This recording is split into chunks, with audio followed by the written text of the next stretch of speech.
Coffee and Conversation. I am Ria, I'm your host, and this is Yachting International Radio. Today we are joined by Patricia and Ismael from Freedive Mallorca. How are you guys? Good. How are you? Good, thank you. Thank you so much for joining us. I'm really excited about this interview because, to be honest, I didn't really know anything about freediving before I started talking to you guys, and I sort of imagined scuba diving, but scuba diving and freediving are two completely different things. There's a lot of similarities, and then there's a lot of big, very fundamental differences. So, yeah.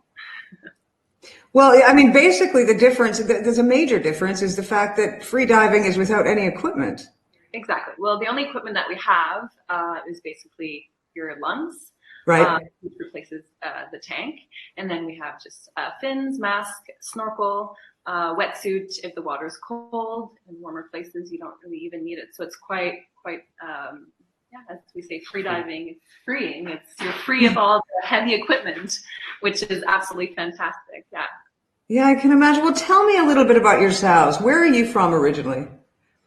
So I'm from Canada. I'm from Montreal, Canada. Oh, Canada. Sorry. Oh, Canada. And I'm from the other side, from the south of South America, from Argentina. We are from the opposite sides of the country. So you guys are both business partners and partners in life. Exactly. Yeah. So where did you meet, and what? Tell me about this love affair with free diving, because I would imagine it's not something that you would traditionally do in Canada. No. So I mean, you had to have been somewhere in order to sort of get involved in free diving. Yeah, we met a few years ago in Thailand. So I've been going to Thailand for years. I started working there as a dive master, where I discovered freediving, fell in love with it, and have been going back quite frequently to go and train, just have fun with friends and whatnot. And one time that I was there, Ismael was there also. He was an instructor with the same company that I always dive, and through friends in common, we met. And yeah, we fell in love, shared a passion for this absolutely amazing sport, and yeah, just decided that we wanted to create something of our own, and ended up here in Mallorca. So why Mallorca, out of all of the absolutely amazingly beautiful places on the face of the planet? And I can imagine undersea and under ocean, there are so many places that are absolutely untouched that you would probably enjoy freediving. Why this area? I think for us, we wanted to be somewhere a little bit closer to home, but we wanted still to have that tropical island feel, and we wanted a place with beautiful underwater life. So Mallorca just kind of made sense for us. We've both been here before many times. We love the culture of the island. We love everything that on land has to offer, and the underwater world in Mallorca is absolutely amazing. We know that on land there's a lot of caves and whatnot, and in the water it's exactly the same thing. There's caves, tunnels, there's cliff walls, there's this amazing Poseidon seagrass, there's fish everywhere, there's stingrays, there's eagle rays, everything is absolutely magical, and the visibility here is fantastic. You can get up to 30 meters, which in other countries like even Thailand where we dove was quite rare. So for us it made sense. It's such a beautiful place. Yeah.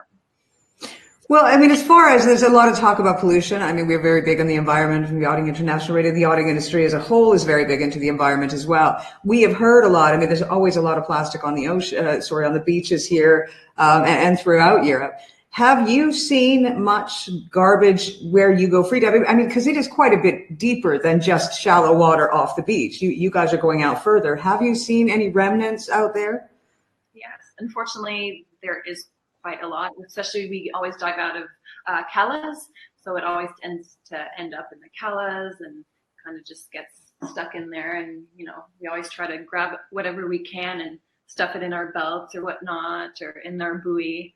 But yeah, some find absolutely everything. Yeah, after the session, our buoy is mostly full of plastic that we collect on the during the water session. Yeah. We take off obviously the biggest parts that we find, but yes, it is sad. It is sad to see the amount of plastic. It's true, yeah. Are there some areas that you guys go that you don't find that, or does it depend depending on how deep you are, It depends or on is it the just everywhere? Currents. depends on the current, where the current is coming from, and where it's taking. Mhm. But yes, we're diving in many different places. For example, in Indonesia. Indonesia was just terrible. It was just going down and coming up was a bag of plastic in your face. It's just. So here it's not that bad, but it's still quite, especially after a storm, you'll get really bad accumulation. But I find when we go out with a boat, if we're near like points and stuff like that, where there's quite a lot of current, there's less garbage, I think, just because it gets flushed through and it doesn't get stuck. That's probably where there's less. Such a shame what we're doing to our environment. Honestly, it's not, we as humans, we really need to rethink how we approach things. And especially people who we live off of the ocean. This is our how we make our money. This is how we live our lives. We were so dependent on the ocean that I think we should quite have a big focus on taking care of it. It's our livelihood. So it's different if you see things. I can tell you that the world is full of plastic, that the ocean is full of plastic, but if you don't see it, then you don't have a connection to it. If you spend time in the water and then you see it, it changes everything. My little nephew was here. We went to the beach and we went snorkeling, and he saw the plastic for the first time in his life in the water, and it changes. So at home they don't use any plastic anymore because the little kids saw it. It saw it. Okay, it's not good. Something needs to change, and these are the little steps, and it happens everywhere. In their head that this is what they want to do. It's just easier to say yes, dear, and do it. So, I think that's great to educate them, because they are the ones that are going to be inheriting this planet later. And as well, they're the ones that are going to make the rest of us change. So, it's all about education. And I think, we have Association on Dying, which has saved the med here now. Brad has done, I met Brad before he even started it, and he has done amazing things in a very short time frame. They are going into schools. They're doing the beach cleans. They're educating children. They're educating kids under the age of 15, and they're learning and they're changing. And I think that's a great thing. Hopefully in the next 10, 15 years, when you guys go on your free dives and you're teaching the next generation of free divers, that there won't be that amount of plastic in the ocean. What I did want to ask you is, prior to going on air, you were talking a little bit about the spiritual side of free diving and how it makes you feel inside and what it does for, your mental health as well. No, there's a very, very big kind of spiritual side to freediving, because freediving it's not just something that's physical that you do as a sport, but it's very, very, very mental. Freediving, the whole point is, to develop this mental strength, to remain calm, to develop all these abilities, and all of it's all right in here, right? It's all about what you can do and how much you can push yourself, and it's learning about yourself, And one of the things I had mentioned earlier was the big difference with scuba diving and free diving is scuba diving is kind of taking a journey outside, taking a look around, whereas free diving is really a journey within.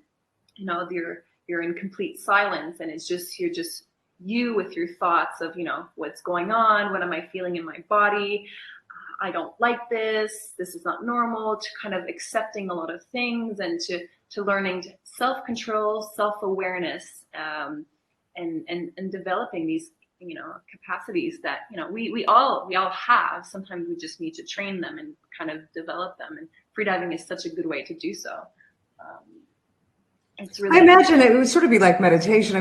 There's many companies that actually have meditation in the morning. Schools are implementing meditation in their schools in order to help students get rid of rage or anger or bring them together. And I can imagine for a yachty, this would essentially be meditation for yachting. How perfect is that? Literally, you're in the yacht in the middle of the ocean or the sea. Why doesn't everybody just get off board and do some free diving and get themselves centered for the morning? And a big focus of freediving is all about breathing. So we use a lot of yogic breathing techniques to calm ourselves, slow our heart rates, reduce any anxiety, stress, really, really be as calm and relaxed as possible before the dive. So the preparation to the dive is a really big aspect also. And all of that is all about breathing. And these breathing techniques are fantastic for freediving, but they're also great things you can implement at any time in your life because, you know, you're feeling stressed, you're feeling angry, or whatever, you're in a difficult situation, you can implement these types of breathing to just slow your heart rate down, calm down, and just refocus, recenter. And it's just very, very pleasant feeling. And it's really nice. And I know that, you know, there's a lot of good benefits for people that they've shown that people with asthma and different respiratory problems using these types of breathing and freediving is actually quite beneficial because exactly these, you know, types of disease that obstruct your airways, they can cause a lot of anxiety. So being able to slow down the breathing and relax is quite beneficial for these people. So it's actually a question we often get asked, if I have asthma, can I freedive? Actually, yes. And it's very, very good for you. So well, I can imagine, I mean, your breathing exercises is the same as, say, a runner stretching his muscles before he goes to run, because your lungs are your muscle in order to make sure that you have the capabilities of going as deep and as long as you possibly can. Exactly. That's why also the flexibility. I mean, the size of our lungs, it will not grow now. At a certain age, it doesn't grow your lungs anymore. Our lungs is in our rib cage. So what we're doing is we're stretching our rib cage in order to create more space for the lungs to grow. So what we're doing in freediving was all this stretching and the breath stretching and learning to take a deep breath. Most of the people don't know how it feels like to be actually full of oxygen. To take a very, very deep breath and to be able to hold it and go down. And all this breath gives us the confidence and the ability to stay long underwater. But it's good again for your general health. In every sport, if you can get more air in, it's more beneficial to you. So it's a great combination. Not just meditation.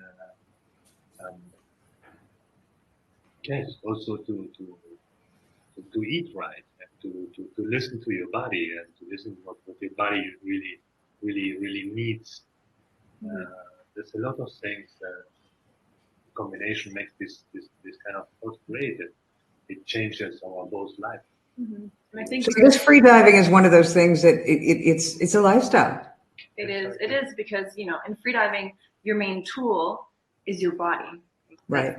The first tool that you use is your body. So you need to develop, you know, to be really in tune to what your body needs, to what your body wants. And it's kind of, it completely transforms how, you know, you live your life and how you eat and how you do things because, you know, you create this connection and you develop it and you really learn to, you know, create this good, you know, I'd say, like good connection between your mind and body. Yeah.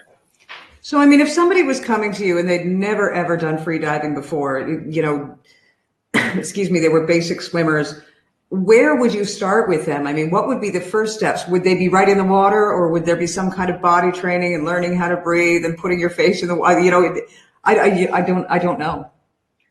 So we, as the freediving school, we have courses. So there's different organizations, same as scuba diving, you know, there's PADI and all of that, but we teach Apnea Total and Molchanov, which are two very well-recognized organization worldwide.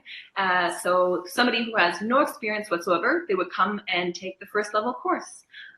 So the one that we teach are given over 2 days, and they get a theory session to start off with. So they would learn the basics of what freediving is. You know, what are the different disciplines? Because as it's a sport, there's not just one way to freedive. There's actually different disciplines to do. The equipment that we use. Then we teach them, you know, how to breathe properly, how to, you know, prepare. We teach them how to equalize your ears because you have increased pressure as you go down. So you need to be able to equalize your ears. We have a really big focus on safety. So in the first course, they learn about, you know, how to dive safely, you know, always dive with a buddy, never dive alone, how to rescue somebody that's in trouble or at a certain depth, how to rescue them, bring them back to the surface, wake them up, and different things. So that's a really, really, really big focus of our first course because, you know, as anything, you know, freediving is quite safe, but you need to, you know, do it safely. There's always a danger in everything. In everything, there is big dangers. Yeah. In freediving, it's relatively safe. I mean, all these things like decompression sickness, and you don't really have, but it's something that you have to follow certain rules and be able to have certain skills to be able to do it independently with a partner safely. So this is the first thing that we will teach in their basic course. So somebody that has no experience whatsoever, that hardly even knows what freediving is, but is just interested, they can come and join a course and really learn all the basics that they need to know. And then, after that, they can fall into more advanced courses where we have breath hold courses, which we call static apnea, which is one of the disciplines where you hold your breath and you basically float on the surface of the water. And this one is the only focus of that is to hold your breath as long as you can. And then there's more advanced courses that focuses on going deeper and more advanced breathing techniques and all of these things. So it's really, really step by step from very, very, very, very beginner, somebody who has no experience whatsoever, to master freediver, which would be somebody who might want to do competitions and things like that. So we offer really a whole range for anybody or everybody, basically. Yeah. And one of our big thing is freediving is for everyone.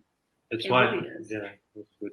That's why we don't have any depth requirement, for example. Nobody that comes to us needs to go down to 20 meters. I mean, we have a depth limit for the beginner course. The first day would be a limit of 12 meters, and the next day is a limit of 20 meters. But it's not a requirement. Nobody needs to reach these depths. The only requirement we put is just that somebody needs to know how to rescue somebody else. So we know everybody who finished the course with us, it's safe. He knows what to do. He knows how to react. He knows everything about the proper breathing. It's actually very important because we see here, especially in Mallorca, a lot of people doing spearfishing. Basically, it's a very similar sport, but there's a lot of accidents happening in spearfishing because these people taught themselves how to do spearfishing. So they don't know anything about actually physiological of breathing. What happens when we hold our breath or how to recover it properly. There's a lot of things that increase the safety of your dive. That's why we recommend everybody to do the first day of the freediver course, the first freediver course. Also for people who are able to go already down to 15 meters maybe, doing spearfishing. They go down, spend there a little bit of time, but these people are risking their lives because they never have a proper introduction of what is it, what is the worst case scenario that can happen, and if it happens, how to react. And these are the things that are important for us. Again, it's not important. At the end, we're talking about maybe 90% of the students that reach 20 meters, so everybody can go down. This way, again, for us, important is the relaxation, enjoying what you're doing, not the depth, the proper technique. Our job in the water is making sure that you're safe, you have a good time in the water, and you will see the depths and time underwater increases. This will be not a problem, and everybody can do it. And I see people who are afraid of the water. They've been never in the open ocean, for example. So they jump into the water and they freeze. They're completely freeze. And then taking these people to trust themselves and to relax during the breathing. And at the end, these people go down to 20 meters and without noting it. And it's a very beautiful moment when you see the people going down. I go down with them all the way. So I'm always in front of them. So I can see in their eyes how they're feeling, how if they're enjoying or not. And I can see when they really come to the point where they forget about that they're holding their breath, and they forget about that they want to reach the end of the rope or whatever it is that they have in here. As soon as they forget it, they reach the end of the rope and they cannot believe it. You see the surprise in the eyes. It's already, boom. We go up, and it's this first breath hold when you achieve something like this, something that you thought you will never be able to, and you come out of the water and take this first deep breath again. That's an amazing feeling, and it's great. It's great for everybody to overcome these fears and be able to see what we're actually capable of with the right introduction and confidence. I can imagine it's a bit like a cocoon as well, I mean, we are born out of, not that I want to get into that or anything, but really when we are being formed in our mother's womb, we are surrounded by water. And essentially that is just going back to the womb. Exactly. This is what we see all the time at the end. Yeah, all this adaptation that happens to our body when we're doing free diving, this comes because our body knows how it feels to be underwater. We like to say we come out of the water, and our body remembers all these things. Yeah. So our mind is always in between. So our mind doesn't know what our body is actually capable of.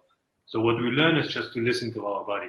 What is our body telling us? Okay, this is deep enough or long enough or whatever it is. Our body will tell you that. Not your mind. Your mind doesn't know. Your mind now is just full of fear and full of doubts, and like our minds usually work. And we have all these, we have these reflexes, natural built reflexes, like the mammalian dive reflex. When you submerge, your face in the water, your heart rate goes down. You have a blood shift that happens also in your body. All these things that are, that we have that people don't even realize. Our bodies are made to be in the water. We are made to hold our breath. We are physiologically capable and have the tools to do so. Sometimes it's just unlocking the door and seeing what we can do. It's, I mean, humans are diving deeper just on one single breath, deeper than 200 meters. It's just, yes. That's amazing. I was going to ask you actually, how deep is the deepest free dive that has ever been done? That depends always on the discipline, but the deepest discipline is called No Limits. I don't know actually where they stopped or if they stopped. I thought they were reaching 250 meters. And how long is that then holding your breath? In this discipline, I don't want to say anything wrong, but it would be around 3-4 minutes usually. I know that been keeping up, and the last for the female, I think it was free immersion. Free immersion was when you're pulling yourself down the rope. This Italian girl, she's absolutely amazing, and she did a dive down to 102 meters, and it took her about 4 minutes to do. And she held her breath for 4 minutes. Yes, while moving. Wow, that's pretty impressive. But and how old was she? She's in her 30s, I think, early 30s. So is this a sport that you have to be young to start taking, or is it something that you can take at any age and you're going to have just as much success and just as much fun and feel just as free and enjoy it as much as anybody else at any age? I think there's no age for it. If you just look at it, one of the most famous female freedivers, Natalia Molchanov, which actually one of the education system that we teach is based off of. She started in her 40s, I think, and she was the female that set all the world record in her 40s. This amazing Russian lady that I think was she a swimmer before? Yoga, meditation. She obviously was a backpack of the. Yeah, a lot of preparation, but she was in her 40s when she started, and she still holds to this day world records. I think for dynamics, she holds which is swimming a length in a pool, and I think for breath hold also, she still holds the world record. And this is years after she was done. So I mean, there's no age for it. Yeah, the mental aspect of freediving is very strong, so it's actually easier if you're a little bit older as well. That is. Yeah. I think it's difficult. It's such a mental game that there's really no age for it. It's really exciting. I mean, this is something, especially when you live on an island, this is something that people of all ages can do. Yes. I mean, the yachting crew, I mean, it would be invaluable for yachting crew to have, guaranteed, to have these skills, to be able to do this, because, when you're in the middle of the ocean and, I mean, you want to take a look under the boat, or it doesn't matter. I mean, it's something that I think would be invaluable for sure. But as far as, sorry? I said, or to check your anchor, make sure that, the boat is probably anchored, or check anything quickly in the water. It's and you're living on a boat. It's, kind of a vital skill to have. Yeah. Yeah. And I mean, the other thing too is, even those living on land, it doesn't have an age limit. And, when you're living on an island, you're living near a beach, why wouldn't you want to do something like that? Why wouldn't you want to explore the world around you in all of its forms without apparatus. You know, I mean, it's like free climbing. People go climbing in the mountains and they don't have all sorts of, you know, gear and hook themselves up to all sorts of things. And that's part of the experience. And it's the same with freediving. I can imagine it's just taking your body to the ultimate limit that it can take and challenging yourself and then coming back and feeling that sort of rush of exhilaration, knowing that this time you did just a bit better than the last time. And you don't have to pack a bunch of stuff with you and you don't have to pack a bunch of stuff home. It's just nature at its best and nature at its most natural. Yeah, and you're just taking your mask and snorkel, you're free everywhere. So everywhere, since I discovered freediving, everywhere where I travel, I just avoid my mask and snorkel.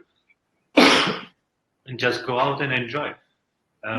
Yes, we train on the rope, going down to the rope and train for depths and everything. But we're doing this just because we like to enjoy the ocean. So when we go for ourselves and just to be able to go down to, not even deep, because if you go too deep, there's not much to see down there. Yeah. So let's say we're going down just to 15 meters or 10 meters and just we sit on the ground of the ocean and just wait.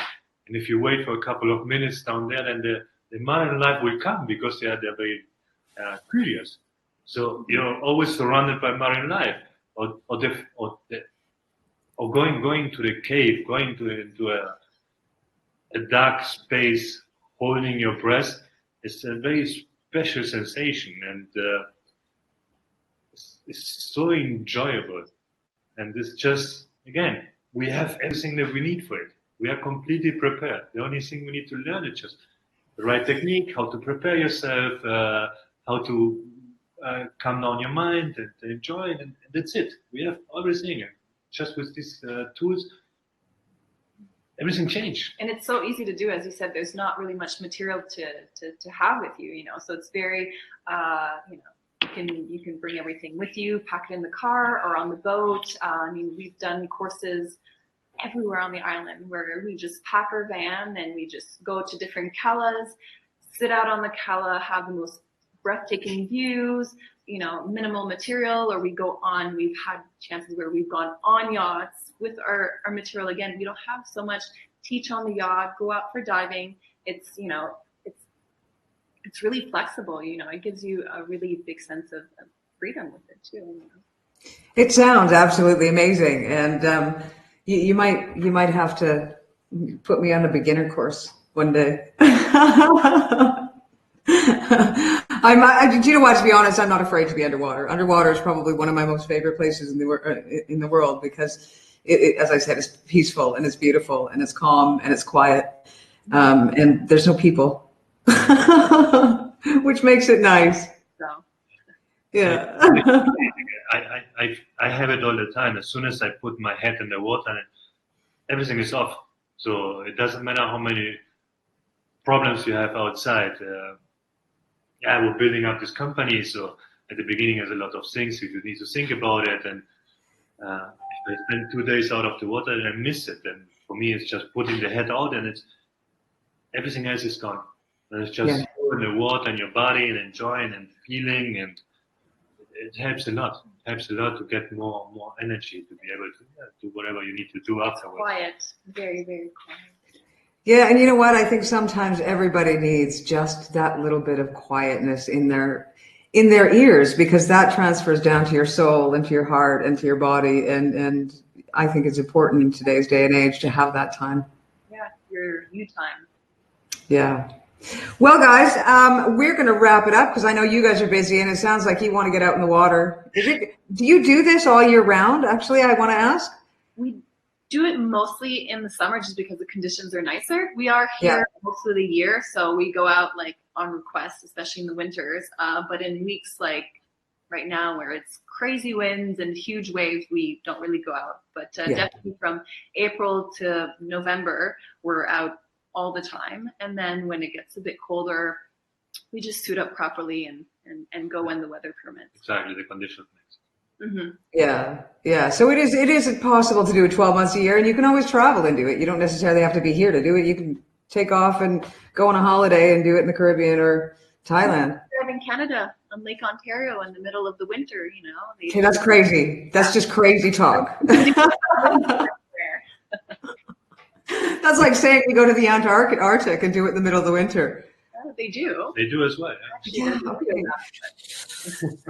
I'm cold already just thinking about it. It's just like the way Ontario's where they go ice fishing. Come on, you got to drill a hole in the ice before you can go fishing, let alone freediving. And jump in, yeah. That's insane. Well, guys, thank you so much for your time. And what I'd like to get from you actually is we're going to include a link. Do you have a website? Yeah, we do. Okay, we're going to include a link on the website. For the website, underneath the video later, if anybody's interested in contacting you. We're also going to put this up on YouTube and, of course, LinkedIn, Twitter, any other social media platform that we actually have, and make sure that you get a little bit of exposure because it sounds absolutely amazing. And you know what? Maybe one day you'll get me out there as well. We will work towards it. Yeah, we'll make it happen. The Canadian girls hanging out in Mallorca, right? Come on. All right. Well, you've given me a lot to think about. But thank you ever so much. I really appreciate both of your time. Best of luck with everything. And please do stay in touch with us. So thanks. And you have a great afternoon. Thank you so much for having us. Yes, thank you for having us. And yes, see you soon. Yeah. Thank you. This has been Ria for Coffee and Conversation right here on Yachting International Radio. Thanks for joining us. And we will see you next time.